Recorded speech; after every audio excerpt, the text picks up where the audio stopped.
청구권 협정. 뭐 난 또 국제법 좀 공부하고 떠들어대는 줄 알았네. 판결에서는 선례가 제일 중요해요. 중국에는 배상했다면서. 그리고 벚꽃 부정축제는 어떻게 여배우로 막았다고 하지만 이제 경제폭망은 뭘로 막으시려고 하시나? 일본 국민들도 다 눈치챘어요. 아베 씨가 일본 경제 망치고 있다는 거. 솔직히 까놓고 말해요. 나 한국에서 파견한 엑스맨이었다고. 페페TV. 아베의 어리석음이 경제 지표 곳곳에서 나타나면서 일본 경제는 나락으로 떨어지고 있습니다. 페페TV 오늘 이 시간에는 일본의 경제 상황이 안 좋다는데 과연 얼마나 안 좋은지, 또 일본 언론은 이에 대해 어떻게 생각하고 있는지에 대해 팩트 맛집 팩트 폭격기 페페TV에서 팩트로 제대로 알아보겠습니다. 당신이 구독해야 할 단 하나의 채널, 페페TV. 일본 경제 악화의 가장 큰 요인 중 하나는 아베입니다. 아베의 일본 정부가 세수 확대를 위해 지난 10월부터 단행한 소비세 증세 조치가 일본 경제에 큰 부담을 주고 있다는 신호들이 나타나면서 일본 내에서도 새로운 경제 대책을 세워야 한다는 주장이 제기되고 있습니다. 주간 현대는 일본 정부가 10월 1일부터 소비세 세율을 기존 8%에서 10%로 인상한 이후 세계 경제 악화와 지정학적 리스크의 상승 등과 겹치면서 경제가 어려워질 조짐을 보이고 있다고 경고했습니다. 그러나 아소다로 재무상은 기자회견에서 아베 신조 총리가 새로운 경제 대책을 내놓지 않았고 자신도 현 시점에서 그럴 필요를 느끼지 못한다고 밝힌 데 대해 우려를 나타냈습니다. 매체는 아소 재무상이 지난 7월 참의원 선거 당시엔 10월 소비세 증세 조치 이후 세계 경제가 악화될 경우 재정 당국은 필요한 대응을 할 것이라고 밝힌 바 있어 이런 발언가 배치된다고 지적했습니다. 후생 노동성에 따르면 최근 유효 구인율이 전월 대비 0.02%포인트 하락했습니다. 니혼게이자이 신문 등이 실시한 증세 가구 소비 조사에선 응답자의 76%가 변함이 없다고 답했지만 21%는 감소했다고 응답했습니다. 일본 당국이 발표한 10월 도쿄 지역 소비자 물가지수는 전년 동월 대비 0.5% 상승해 9월과 비슷한 수준의 횡보를 했습니다. 하지만 증세에 따른 상승분을 제외하면 상승률이 0.32%로 낮아집니다. 이는 2년 3개월 만에 가장 낮은 성장률입니다. 실질 소비 지출의 경우엔 5%에서 8%로 소비세 증세를 단행했던 2014년엔 전년 대비 마이너스 2.5%였는데 이번 증세로 인해선 마이너스 1.8%의 결과를 낳을 것으로 추정했습니다. 이 같은 수치가 큰 충격을 던지는 규모는 아닐 수 있지만 공공부문, 해외 수요 등에서 분발하지 않으면 실질 국내 총생산 성장률이 제로 수준으로 떨어질 수 있다고 경고했습니다. 미중 무역전쟁, 블랙시트, 호르무즈 해협 긴장, 한일 관계 악화 등 지정학적 위험은 갈수록 증가하고 있다며 대규모 경기 대책을 실행하지 않으면 내년 중반에 경기가 악화될 수 있다고 우려했습니다. 일본 경제 하락의 원인은 소비세뿐만이 아닙니다. 한일 수출 규제는 되로 주고 말로 받았습니다. 지난 10월 일본의 대한 수출액이 전년 동월비 23.1% 감소하며 올 들어 최대 낙폭을 기록했습니다. 이런 수치는 일본 정부가 한국에 대해 수출 규제를 발동한 지난 7월을 기점으로 감소폭이 확대되는 모양새입니다. 물건뿐만 아니라 사람도 발길을 끊었습니다. 같은 달 일본을 찾은 한국인은 전년 동월비 65.5%나 급감했습니다. 8년 전 동일본 대지진 직후 최대 감소폭입니다. 한국 경제에 타격을 주기 위해 뽑아든 일본의 수출 규제가 결국 일본 경제에 부메랑이 되고 있는 것으로 분석됩니다. 일본 재무성이 발표한 무역 통계에 따르면 10월 일본의 대한 수출액은 3,818억엔, 약 4조 1,240억 원으로 전년 동월 대비 23.1% 급감했습니다. 한국으로부터의 수입액은 전년 동월비 12% 감소한 2,733억엔, 약 2조 9,511억 원으로 집계됐습니다. 일본이 한국과의 전체 무역거래에서 거둔 흑자액도 전년 동월비 41.5%나 감소했습니다. 과거 일본 일본의 달러박스 역할을 해온 한국 무역거래가 감소하고 있다는 건 일본으로선 여간 아쉬운 일이 아닙니다. 최근 일본 경제는 성장 둔화의 전조 증세로 여겨지던 불황형 흑자가 반복적으로 나타나고 있는 상황입니다. 그렇다면 일본 언론은 향후 한일 관계에 대해 어떤 생각을 가지고 있을까요? 일본 아사히 신문이 한국 정부의 한일 군사 정보 보호 협정 조건부 연장을 계기로 일본의 경제 보복성 대한 수출 규제 강화 조치를 철회해야 한다고 비판했습니다. 아사히 신문은 일본의 경제 보복 조치로 한국에선 제조업의 불안이 만연하고 반일 여론이 증폭됐다며 한국의 일본 방문객 급감은 일본 관광지를 괴롭혀서 양국 간의 국민 교류도 막고 있다고 강조했습니다. 아사히 신문은 이를 토대로 한국 정권이 옳지 않은 대항 조치 확대를 되돌린 이상 일본 정부도 이성적인 사고로 되돌아오는 게 온당하다며 수출 규제를 둘러싼 협의를 진지하게 진행하고 강화 조치를 철회해야 한다고 목소리를 높였습니다. 아사히 신문은 아울러 지금 양국 사이에 가로놓인 문제의 본질은 일본 기업에 대한 배상을 명한 한국 대법원 판결에 대한 대응이라고 발언해 이에 대한 해결책 모색을 주문했습니다. 신문은 이번에 뜻밖으로 움튼 양국 정부 사이의 위기 관리 대화를 발전시켜 징용공 문제를 타개할 틀을 준비하지 않으면 안 된다고 당부했습니다. 특히 대한민국 정부도 아베 총리도 상대와의 타협을 정치적 손실로 받아들이는 사고방식을 벗어남이 온당하다며 비록 인기가 없다고 해도 국민의 미래를 응시하고 외교의 가치를 설득하는 게 정치가의 의무라고 했습니다. 신문은 양국 관계의 토대가 되는 1965년 청구권 협정을 지키고 양국 관계 전반을 본래 궤도로 되돌리는 한 걸음을 떼기를 바란다고 했습니다. 얘네 말 이상하게 써놨네. 말 나온 김에 한일 청구권 협정에 대해 팩트체크해보자면 지금 한일 양국 간 문제가 되는 것은 청구권 협정 제2조입니다. 우선 우리나라는 최종적 해결이라는 문구를 외교 보호권 포기로 정의합니다. 외교 보호권이란 자국민이 다른 국가에 의해 손해를 입었을 때 국가가 나서서 그 권리를 챙겨주는 것을 말하는데요. 1965년의 청구권 협정은 더 이상 국가가 나서지 않겠다고 약속한 데 불과하다는 것이 우리의 입장입니다.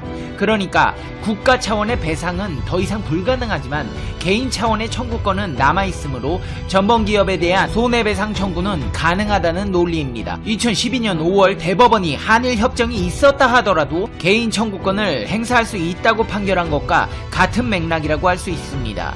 반면 일본은 최종적 해결이란 말 그대로 모든 문제의 해결을 뜻한다고 역설합니다. 1965년에 양국 간 조약으로 이미 모든 문제를 해결했는데 이제 와서 한국 대법원이 피해자들에게 손해를 배상하라고 하는 것은 약속 위반이 아니냐는 것이 일본의 주장입니다. 자, 그렇다면 누구의 주장이 더 타당성이 있을까요? 참고가 될 만한 선례가 있습니다. 1972년 9월 29일 중국과 일본은 중화인민공화국 정부는 일본에 대한 전쟁 배상 청구권을 포기한다는 문구가 포함된 중일공 동성명을 체결했습니다. 현재 논란이 되고 있는 1965년 청구권 협정을 떠올리게 하는 대목입니다. 그러나 일본 최고재판소는 2007년 4월 27일 중국인 강제노역 피해자들이 니시마츠 건설을 상대로 한 소송에서 피해자 개인들의 실체적인 권리까지 포기, 소멸된 것은 아니라고 판결했습니다. 우리 대법원의 입장과 일치합니다. 이후 니시마츠 건설은 중국인 강제노역 피해자들에게 47억 원을 배상했습니다. 일본의 고노다로 외무상 역시 지난해 11월 일본 중의원 외무위원회에서 1965년 한일 청구권 협정으로 개인 청구권이 소멸한 것은 아니라고 밝힌 바 있습니다. 이렇게 중국에는 배상 다 해주고 우리나라에게만 안 해주겠다고 떼쓰고 있는 것입니다. 이제 페페TV의 결론 듣겠습니다. Conclusion. 페페TV. 으이구, 아베씨 잘 들었어요? 청구권 협정 뭐 난 또 국제법 좀 공부하고 떠들어대는 줄 알았네. 판결에서는 선례가 제일 중요해요. 중국에는 배상했다면서. 그리고 벚꽃 부정축제는 어떻게 여배우로 막았다고 하지만 이제 경제폭망은 뭘로 막으시려고 하시나? 일본 국민들도 다 눈치챘어요. 아베씨가 일본 경제 망치고 있다는 거. 솔직히 까놓고 말해요. 나 한국에서 파견한 엑스맨이었다고 일본 경제 망치고 총리 때려치고 한국으로 도망가겠다고. 근데 여기 와도 반겨줄 사람 없어요. 스파이 짓을 너무 잘해서 비호감으로 찍혔어. 누가 일본 망하게 하랬지 방사능 흘려서 전세계 오염시키랬어요? 어이구, 그냥 후쿠시마 귀농해서 계속 엑스맨 하세요. 시청자 여러분은 어떻게 생각하시나요? 페페TV는 여러분의 생각이 궁금합니다. 댓글로 여러분의 생각을 남겨주세요. 이제 날씨가 많이 추워졌는데요. 건강에 유의하셔서 감기 조심하시고요. 행복한 하루 되시길 페페TV가 응원하겠습니다. 다음 영상에서 봬요. 안녕. 해외의 한 유튜브 채널에는 우리가 2019년에 머무르는 동안 한국은 4019년에 살고 있다 라는 영상이 올라왔습니다. 이 영상에서는 한국이 세계의 나머지 국가들에 비해 미친듯이 발전되어 마치 2000년은 앞서 있는 것처럼 보인다고 하는데요. 그러면서 대한민국이 4019년에 살고 있는 증거 7가지를 제시합니다. 그 첫 번째 근거는 인터넷 보급입니다. 현 시대의 와이파이는 모든 사람에게 필수이죠. 심지어 이 영상을 보고 있는 여러분도 와이파이를 통해 시청 중일 수도 있습니다. 그리고 와이파이의 천국을 맛보고 싶다면 즉시 한국으로 향하라고 하는데요. 한국은 세상에서 가장 빠른 와이파이 속도를 자랑하고 보급률 또한 95.9%를 기록하며 전세계 최고치를 보여주기 때문이죠. 실제로 지난 16일 한국통신사업자연합회에서 발표한 2019년 해외 품질 조사에 따르면 국내 공공 와이파이 다운로드 속도는 평균 350.07Mbps로서 한국 이외의 지역에서 가장 느린 홍콩의 11.7Mbps보다는 30배, 가장 빠른 수준인 영국의 50.38Mbps보다 7배 빠른 속도를 보여주며 압도적 우위를 갖고 있습니다. LTE 서비스 다운로드 속도 또한 주요 선진국보다 1.9배에서 최대 4.4배 빠른 속도를 보여준다는데요. 한국에 처음 방문한 외국인들은 한국에서는 어느 곳을 가든 끊김없고 빠른 와이파이 속도를 보여주어 쾌적함을 넘는 경이로움을 느낀다고 합니다. 두 번째 근거는 탈현금화입니다. 카드 결제가 불가능한 업소가 많아 항상 여분의 현금을 들고 다녀야 하는 외국에 비해 한국에서는 어디서도 카드 결제가 가능하죠. 이것은 신용카드 결제를 거부하는 것이 법으로 엄격하게 금지되어 있어 아무리 적은 금액이라도 현금으로 결제할 필요가 없기 때문인데요. 결과적으로 2018년 통계 자료에 의하면 세계의 다른 선진국들과 비교해서 대한민국은 14%라는 낮은 현금 사용률을 보여주고 있습니다. 한국에 방문한 외국인들은 택시를 타서도 카드 결제가 가능하기 때문에 한국의 어느 곳에 여행을 가든지 가벼운 지갑으로 편리하게 이동이 가능하다며 감탄한다고 하네요. 세 번째 근거는 뷰티 산업입니다. 한국에서는 완두콩과 달팽이 등에서도 성분을 추출하여 피부에 좋은 화장품을 연구하는 것은 물론이고 각종 헤어살롱과 네일아트의 서비스도 뛰어나다고 합니다. 그리고 한국의 남성은 세계에서 가장 자기관리를 잘한다고 말하는데요. 한국만큼 남성 뷰티 시장이 큰 국가가 없다고 말하죠. 이 정도로 유명한 한국의 뷰티는 이미 K-뷰티라는 이름으로 전 세계에 열풍을 일으키며 한국의 문화를 널리 알리는 한류의 일부가 된 상태입니다.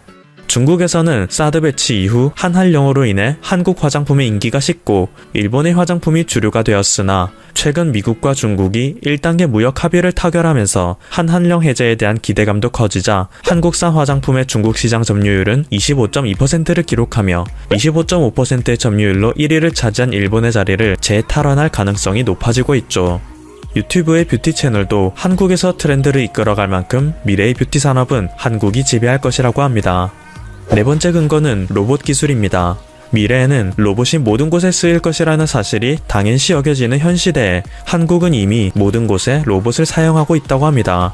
사실 이것만 봐도 한국이 세계의 다른 어떤 나라보다도 앞서가고 있다는 것이 쉽게 증명된다고 하죠. 외국인들은 한국에 입국하자마자 인천공항에서 LG전자의 안내 로봇과 청소 로봇을 보며 미래 사회를 경험하는 기분을 느낀다고 하네요. 다섯 번째 근거는 인공지능 기술입니다. 로봇 기술을 이야기하면서 인공지능을 빼먹을 수는 없죠.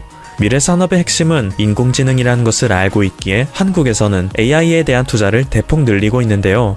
2014년만 해도 정보통신기술진흥센터에서 발표한 ICT 기술 수준 조사 보고서에 따르면 한국의 AI 소프트웨어 기술은 미국의 75% 수준으로 빠른 속도로 발전하는 모습을 보여주고 있다고 합니다.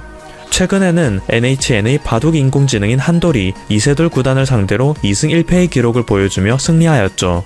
또한 한국에서는 인공지능을 국방, 의료 분야 등에 확장하며 새로운 단계의 AI에 빠르게 근접하고 있다고 합니다. 여섯 번째 근거는 스마트폰입니다. 영상에서는 스마트폰을 언급하지 않고서는 한국의 미래를 설명할 수 없다고 하는데요. 스마트폰 보급률은 세계 평균 43%인데 한국은 88%라는 압도적인 수치를 보여주기 때문이죠. 사람들과 연락을 할 때, 각종 영상을 시청할 때, 자동차에 시동을 걸 때, 상점에서 물건을 계산할 때 등 모든 곳에서 스마트폰 하나로 생활이 가능합니다. 이를 볼 때 세계 최고 스마트폰 제조 기업인 삼성전자가 한국의 기업인 것도 납득이 간다고 하네요. 마지막 7번째 근거는 유전공학입니다. 한국의 유전공학은 놀라운 속도로 발전하고 있다는데요. 특히 줄기세포 치료제로 대표되는 재생의료에 있어서는 대한민국이 세계의 선두를 달리고 있습니다. 전 세계에서 판매되고 있는 8개의 줄기세포 치료제 중 무려 4개가 한국의 기업에서 판매하는 것이죠. 시장조사업체 BIS 리서치에 따르면 앞으로 세포 유전자 치료제 시장은 연간 41.2%씩 성장하여 2025년에는 14조에 다다를 것이라고 예상된다는데요. 전통적으로 미국의 지배하에 있던 이 시장을 한국에서 이미 절반을 차지하며 영향력을 키우고 있습니다. 지금까지 퍼플튜브였습니다. 여러분의 구독과 좋아요 그리고 알림 설정은 컨텐츠 제작에 큰 힘이 됩니다. 감사합니다.